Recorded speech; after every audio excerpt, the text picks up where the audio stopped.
সবাইকে অভিনন্দন, শুভেচ্ছা আরেকটি ক্লাসে। তো আজকের আলোচনার বিষয় হবে এলোভিয়েশনের প্রকারভেদ কী কী কী প্রকারে এলোভিয়েশন হয়ে থাকে সেই বিষয়টা নিয়ে আলোচনা করা। আমরা প্রিভিয়াস ক্লাসে আলোচনা করেছি যে এলোভিয়েশন কী বা বলতে কী বোঝায়। আজকে আমরা আলোচনা করব প্রকারভেদ। তাহলে আমরা নর্মালি দেখি যান্ত্রিক এলোভিয়েশন ও রাসায়নিক এলোভিয়েশন, ফিজিক্যাল এলোভিয়েশন অ্যান্ড কেমিক্যাল এলোভিয়েশন। এই ফিজিক্যাল বা যান্ত্রিক এলোভিয়েশনটা কি?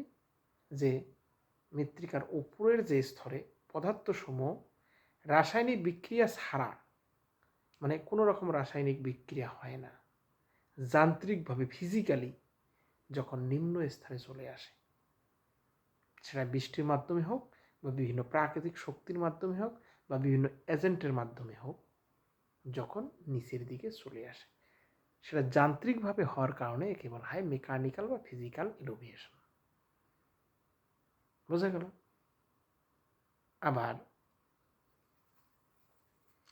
অন্যদিকে রাসায়নিক এলোভিয়েশন যদি আমরা বলি, এটা একটু আলাদা বা ডিফারেন্ট।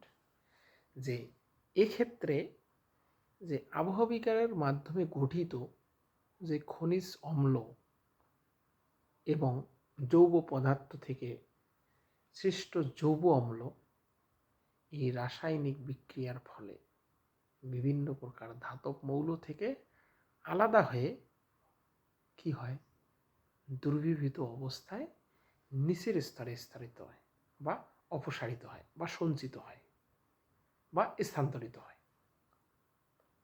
কিভাবে? রাসায়নিকভাবে, মনে রাখবে। তো এই রাসায়নিক বিক্রিয়া আসলে বিভিন্ন ধরনের উপাদান দ্বারা সম্পন্ন হয়। এই রাসায়নিক বিক্রিয়ার জন্য এই যে সঞ্চয়ন ঘটে বা স্থানান্তর ঘটে বা ডিপোজিশন হয়, একে রাসায়নিক এলোভিয়েশন বা কেমিক্যাল এলোভিয়েশনও বলা হয়ে থাকে। আমরা এই প্রসঙ্গে বিষয়টা বলতে পারি বা বলা যায় যে মৃত্তিকার মধ্যে যে বিভিন্ন ধরনের কণা বা মিনারেল উপাদান বা লবণ কণা, যেসব দ্রবণীয় পদার্থ থাকে, যেসব সূক্ষ্ম পদার্থ থাকে, সেগুলো কি হয়, প্রচণ্ড বৃষ্টির জলে কি হয়, দ্রবীভূত অবস্থায় মৃত্তিকার বিভিন্ন অনুছিদ্রের মধ্য দিয়ে উপরের স্তর থেকে কি হয়, নিচের স্তরে ধৌত প্রক্রিয়া নিচের স্তরে কি হয়, সঞ্চিত হয় বা ভৌম জলের সঙ্গে মিশে যায়, যেটা কোথায়, নিচের স্তরে। এইভাবে জলের সঙ্গে যে মৃত্তিকার দ্রবণীয় পদার্থসমূহের এই নিচের দিকে যাওয়া বা ধৌত প্রক্রিয়া, যেটা হয় পার্কোলেশন বা অনুস্রবণ বা ধৌত প্রক্রিয়া। মনে রাখবে, পার্কোলেশন, এই পদার্থগুলোর কি হয়, ধৌত প্রক্রিয়া হয়, অনুস্রবণ হয় যেটাকে। আমরা যদি এর বৈশিষ্ট্য হিসেবে ধরি যে এই মৃত্তিকা সৃষ্টির একটা গুরুত্বপূর্ণ মৌলিক প্রক্রিয়া, সেটা যান্ত্রিক হোক বা রাসায়নিক হোক, দুটোই মৌলিক প্রক্রিয়া।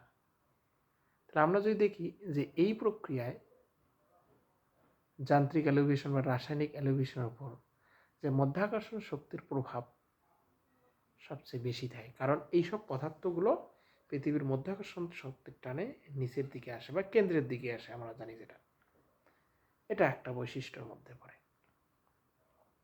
আমরা যদি দেখি এই প্রক্রিয়া বা এলিভেশন প্রক্রিয়ায় মৃত্তিকার উপরের স্তরের যে পদার্থসমূহ নিচের স্তরে কি হয়, স্থানান্তরিত হয়। বোঝা গেল? এর মাধ্যমে আমরা যেটা দেখি প্রধানত, যে খনিজ বা অন্যান্য পদার্থের বা উপাদানসমূহ মৃত্তিকার উপরের স্তর থেকে অপসারিত হয় এবং তার নিম্নে কি হয়, স্থানান্তরিত হয় বা জমা হয়, ডিপোজিশন হয়। তো এই জন্য কি হয়, এর মাধ্যমে উপরের স্তর কি হয়, যেহেতু সেখান থেকে স্থানান্তরিত হওয়ার কারণে সেখানে খনিজ শূন্য বা উপাদান শূন্য হয়ে যায়, এবং যেহেতু নিচে জমা হয় সেই কারণে এখানে কি হয়, খনিজে পরিপূর্ণ হয়ে যায়। তাহলে নিচের স্তর খনিজে পরিপূর্ণ আর ওপরের স্তর খনিজ শূন্য, এই ধরনের ক্যারেক্টার লক্ষ্য করা যায়। এবং একটা গুরুত্বপূর্ণ মাধ্যম হিসাবে কাজ করে, সেটা হচ্ছে বৃষ্টিপাত। এই প্রক্রিয়ার জন্য বৃষ্টিপাত একটা খুবই গুরুত্বপূর্ণ উপাদান। এই প্রক্রিয়া সম্পূর্ণ হয় বৃষ্টিপাতের দ্বারা, মনে রাখবে। তো এই ছিল আজকের আলোচনার বিষয়। তো পরবর্তী ক্লাসে আমি আর একটা বিষয় নিয়ে আলোচনা করব। আজকের ক্লাসে এই পর্যন্ত। সবাইকে অনেক অনেক ধন্যবাদ।